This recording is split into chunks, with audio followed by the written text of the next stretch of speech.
Maxon Wu, si tabib ajaib. By Kikson. Bab 106 Reiki Emas. Setengah jam kemudian, Maxon Wu mereka kembali ke Villa Taikang. Caroline Lin juga sudah selesai memasak makanan, dan mereka kebetulan sedang makan siang. Untuk acara makan-makan tadi, Maxon Wu mereka sama sekali tidak makan banyak, dan mereka juga mulai merasa lapar. Selesai memakan makanan siang, Maxon Wu juga menerima sebuah panggilan yang berasal dari Marisa Wei. Sebelumnya, Zebe Feng selaku kakek dari keluarga ibu Marisa Wei mengalami keracunan, dan Maxon Wu lah yang bantu memulihkannya. Setelah menghitung-hitung waktu, Zebe Feng mungkin saja sudah memakan obat selama sebulan lebih, dan tubuhnya seharusnya sudah hampir sepenuhnya memulih. Setelah panggilan tersambung, Marisa Wei bertanya, "Apakah Tuan Wu hari ini ada waktu?" Maxon Wu datang ke ruang belajar dan berkata, "Silakan Nona Wei, katakan saja." Marisa Wei berujar, "Gini, Tuan Wu, kakekku sudah memakan obat Anda selama sebulan lebih, dan tubuhnya juga cukup membaik. Ia pun ingin datang ke rumah Anda berterima kasih." Maxon Wu berujar, "Tidak perlu, tidak apa-apa. Mengobati orang lain adalah pekerjaan seorang dokter, lagi pula aku juga menerima biaya pengobatan." Marisa Wei tertawa, "Nomor telepon Tuan Wu sekarang ini adalah nomor telepon Yunjing. Apakah Anda sekarang berada di Yunjing?" Maxon Wu membalas, "Benar, aku melanjutkan pendidikanku di Universitas Yunjing, dan nomor teleponku tidak pernah berubah. Sekarang ini aku juga lagi di Yunjing kok." "Bagus sekali." Marisa Wei berkata, "Aku juga sedang berada di Yunjing, dan aku ingin mentraktir Anda makan sebagai tanda terima kasihku." Maxon Wu berbatin di dalam hati, "Seharusnya kamu menghubungiku sejak tadi, padahal aku sudah kenyang." Setelah itu, ia berkata, "Boleh, kalau gitu, malam nanti saja." "Baik, mari kita bertemu di Paradise Restaurant malam pukul 7 nanti," ujarnya. "Baik, mari bertemu nanti." Usai memutuskan panggilan, Maxon Wu muncul dan berkata kepada Nelly Wu, "Nelly, hari ini kamu pulang dulu bersama ibu." Nelly Wu mengerucutkan bibirnya, "Kak, apakah aku tidak boleh bermain di Yunjing untuk beberapa hari selanjutnya?" Maxon Wu berkata, "Tidak boleh, pelajaranmu begitu banyak, kamu tidak boleh membiarkannya sama sekali." Untuk liburan musim panas kali ini, ia membiarkan Stella Zhu mendaftarkan berbagai macam kelas untuk Nelly Wu, seperti kelas adat istiadat, kelas guzeng, kelas seni kuda, dan dijadwalkan dengan sangat penuh. Jika hari ini tidak pulang, maka ia akan ketinggalan kelas sehari, dan itu akan sangat buruk baginya. Nelly Wu sudah mau menangis, "Kakak sungguh kejam sekali." Maxon Wu mencubit hidungnya, "Dengarlah kata-kata kakak. Dengan bekerja keras, kita bisa menjadi orang sukses. Sekarang ini adalah saat-saat di mana kamu belajar, kamu tentu saja harus rajin belajar." Leni Zhang tertawa dan berkata, "Sudahlah, Nelly. Dengarlah kata-kata kakakmu, dan kita pulang dulu." Julius Huang masih belum pergi, Maxon Wu pun membiarkannya menyetir mobil bisnis itu untuk mengantar ibunya dan adik perempuannya kembali. Pada saat yang sama, ia juga membiarkan Julius Huang untuk mengawasi pembangunan rumah tua, serta melaporkan kondisi di sana untuk setiap saat. Pada sore hari, Maxon Wu pergi lagi ke White Dragon Bay. Ia sungguh tidak tenang akan tanah energi spiritual itu. Ia pun langsung pergi ke tempat terpencil dekat White Dragon Bay, dan menghidupkan seluruh meridian sekunder pada tubuhnya.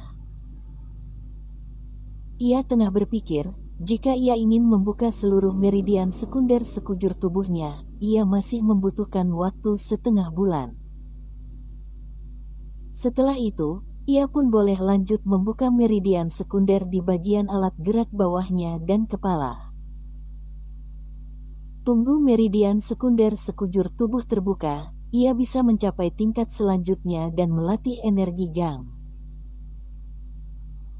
Ia baru saja mau melatih diri, tiba-tiba seekor serangga pun terjatuh di atas bahunya, dan bergelinding di atas sana, seperti sedang bertingkah baik kepada dirinya.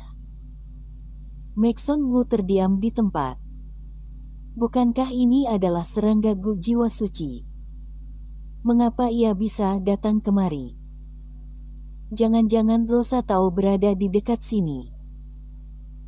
Detik selanjutnya, ponselnya berdering, dan nyatanya benar bahwa panggilan itu berasal dari Rosa Tao.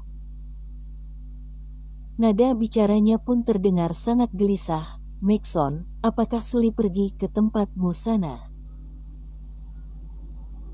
Maxon Wu tahu, Suli, yang ia maksud itu adalah serangga Gu jiwa suci, kemudian berkata, benar, aku lagi berada di White Dragon Bay, dan ia tiba-tiba terjatuh di pundakku. Apakah kamu juga berada di dekat sini? Rosa Tao yang berada di seberang panggilan sana pun tertawa pahit, pantas bisa begitu. Tadi aku mengendarai mobil melewati jembatan besar White Dragon Bay, dan Suli pun tiba-tiba melompat ke bawah. Setelah kupikir-pikir, kamu mungkin berada di dekat sini, jadi aku menghubungimu. Maxon Wu membalas, apakah kamu masih belum pulang ke bagian selatan? Rosa Tao tertawa berujar, belum nih, ayahku baru bisa bergerak, dan ia sangat senang akan keberhasilannya perubahan serangga Gu jiwa suci. Ia pun bilang kepadaku, sementara ini tidak usah kembali lagi ke sekte. Sore ini, aku juga kebetulan ingin pergi mengunjungi cabang perusahaan. Kalau gitu, aku menitip Suli kepadamu dulu. Tunggu selesai nanti, aku baru mencarimu. Maxon Wu berdehem pelan, baiklah kalau begitu. Setelah menurunkan ponsel, ia menekan hewan kecil itu dan berkata, kamu sudah hidup begitu lama, benar-benar adalah seekor serangga yang pintar ya. Selesai berkata, serangga Gu jiwa suci tiba-tiba meluncur ke dalam pakaiannya melalui kerah baju. Kemudian ia merasakan bokongnya yang terasa dingin, seperti ada sesuatu yang masuk ke dalam sana. Ia langsung mengumpat pelan di dalam hati, dan mengetahui serangga Gu jiwa suci yang sudah memasuki tubuhnya. Dasar serangga sialan, mengapa kamu asal masuk saja? Namun, pada detik selanjutnya, ia dapat merasakan kesadaran Suli. Suli bilang, di dekat sini ada energi spiritual, dan ia berharap kalau Maxon Wu bisa membawanya ke sana. Sebagai balasannya, ia mungkin saja akan memberi sebagian energi jiwanya kepada Maxon Wu. Energi jiwa ini adalah kosakata yang diterjemahkan Maxon Wu sendiri, yang merupakan semacam energi ajaib dalam tubuh Suli. Maxon Wu merasa tertarik, kemudian berlangkah cepat ke tempat di mana energi spiritual naga ungu berada. Satu wilayah ini telah digali habis, dan tengah dibangun dasar bangunan, sehingga satu pembangunan itu tampak sangat sibuk. Maxon Wu mencari sebuah tempat yang tidak mengganggu pembangunan. Energi spiritual di sini sangat kuat, ia dapat merasakan Suli yang tampak sangat senang, sembari menerima energi spiritual naga ungu dengan semangat. Maxon Wu merasa terkejut. Tingkat di mana bisa menerima energi spiritual bumi, maka hal tersebut menunjukkan bahwa tingkat Suli setidaknya sudah mencapai alam misterius. Pantas serangga kecil sepertinya bisa hidup selama ribuan tahun, ternyata ia juga cukup hebat. Maxon Wu menyadari energi spiritual naga ungu di sekitar sini hampir berkumpul semua ke arahnya, kemudian dihisap habis oleh Suli, sehingga terasa sangat menyenangkan.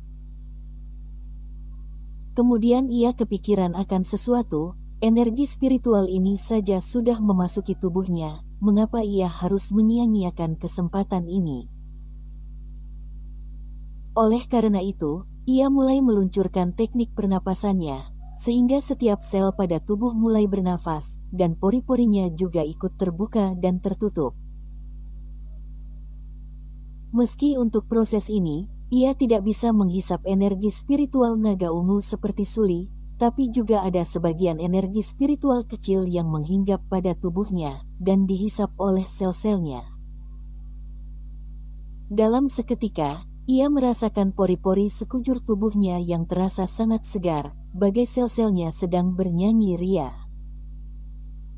Sekalinya ia berdiri di sana, 2 jam lebih pun sudah berlalu. Hingga ia merasakan Suli yang tidak lanjut menghisap energi spiritual lagi, ia baru meninggalkan pembangunan itu. "Suli, apakah kamu sudah kenyang?" tanyanya. Suli mengerti bahasa manusia. Ia pun berkomunikasi dengan Maxon Wu melalui pikiran, dan bilang dirinya baru bisa lanjut menghisap lagi setelah 24 jam berlalu. Maxon Wu berkata, "Aku juga ikut mendapatkan manfaatnya karenamu. Dengan menyimpan sedikit energi spiritual dalam tubuhku, hal ini sangat membantu tubuhku." Suli berkata lagi, sekarang ia akan memberinya energi jiwa, dan menyuruhnya untuk mencari tempat yang tenang. Maxon Wu membawanya kembali ke tempat awal. Baru saja berhenti di tempat, ia pun merasakan perut kecilnya yang memanas, dan sebuah energi yang ganjil memasuki meridiannya. Energi ini juga bergabung dengan Reiki dalam tubuhnya, sehingga Reikinya mengalami perubahan. Ia memandang dalam tubuhnya sendiri, dan merasakan Reikinya sendiri yang berubah menjadi warna emas dengan Eye of Dimension. Sebenarnya energi apakah ini? Ia merasa sangat terkejut, dan mencoba untuk mengaktifkan Reiki emas itu, membuka meridian sekunder sekujur tubuhnya. Hal yang membuatnya tercengang lagi-lagi terjadi. Reiki emas itu hanya diaktifkan sekali saja, maka seluruh meridian pun terbuka. Sedangkan sebelum ini, ia harus berkali-kali mencoba, dan meridiannya baru bisa pelan-pelan terbuka. Semua tempat yang dilalui Reiki emas sepertinya memiliki kekuatan yang ajaib. Tidak hanya menyalurkan meridiannya, tapi juga memperkuat urat nadi Maxon Wu.